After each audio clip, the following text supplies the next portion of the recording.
Best of zum Glück ist wichtig. Mit dem Fabian Unterreger.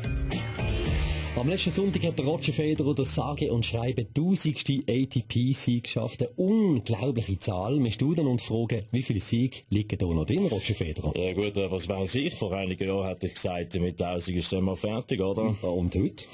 Ja gut, heute, als ich heute Morgen aus dem Haus bin, also als ich bei unserer 67-Zimmer-Villa den Ausgang gesucht habe, da habe ich schon gedacht, bei dem Kinderlärm rund um die Uhr gehst du gescheiter auf den Tennisplatz, oder? Ja gut, du musst zwar auch wie ein Irre spielen und rumrennen bei einem Geschrei, aber bekommst wenigstens eine Stange Geld, oder? Daheim kannst du dich höchstens mit einer Stange Bier in den Schlaf saufen, oder? Das klingt jetzt aber nicht gerade enthusiastisch. Tennisexperte Heinz Günthardt, verstehen Sie die Reaktion vom Roger Federer? Ja gut, man muss den Roger auch ein bisschen verstehen. In einem Alter, wo andere Playmobil gespielt haben, hat er schon ein Straight Surfen Volley Double Backspin geübt. Und ich weiss noch selber, als ich vor 47 Jahren mein erstes Tennisturnier gewonnen habe, dort noch mit echten Bambusschläger bespannt mit Szenen von südafrikanischen Gnus. Sehr spannend. Vielleicht ein anderes Mal gern. Dankeschön. Apropos Schlagabtausch, die Radiosendung Roger gegen Roger zwischen Roger Schawinski und Roger Köppel ist abgesagt. Es gibt Puff. Der Roger Schawinski will nicht mehr. Wie geht's weiter, Roger Köppel? Wie der Winston Churchill schon gesagt hat, der Krieg ist erst fertig, wenn aus den Kanonenrohr Geranien wachsen. Um was geht's? Es geht weiter. Ohne Schawinski. Mit wem? Mit mir selber.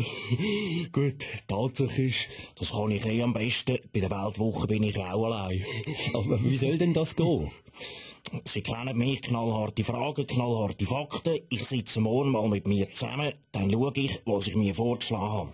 Ein anderes Thema. Ballon d'Or. Der Weltfußballer vom Jahr wird Cristiano Ronaldo. Das hat niemand jetzt wirklich umgehauen. Keine grosse Überraschung. Vielmehr aber das seltsame Brustschreiber. Was hat die das sollen? Weiss das noch jemand? Ja, klar. Okay. Unser allwissende Wetterforster, Meteorkollege, der Felix Blume. Ja, der Cristiano Ronaldo, der kommt ja aus Portugal und dort hat's wegen der Biscaya immer mächtig viel Luft. Das gibt dann zusammen mit der sehr zwiebelbelasteten Menü bei den Portugiesen eine rechte Auftriebentwicklung. Und die kann sich dann gerade bei den Männern ruckartig am Abend entladen. Man hat dann von... Oh, das Telefon. Nein, aber nicht in der Sendung, das Telefon. Es ist meine Mutter. Nein, jetzt schau das mal an, hat er noch einen Nattel C. Ja, Mami? Nein, beim Gerber. Nein, nicht am Fondue-Post. Nein, mit dem Roger Federer, der Heinz Günthardt und ein paar andere, die ich auch nicht kenne. Was ist, Mami? Ja?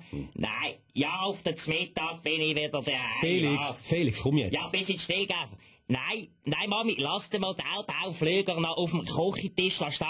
Nein, der Leim muss noch trocknen. Ich bin erst gestern fertig geworden. Ich muss noch Bombenträger anmachen. Lass das jetzt. Ist wichtig.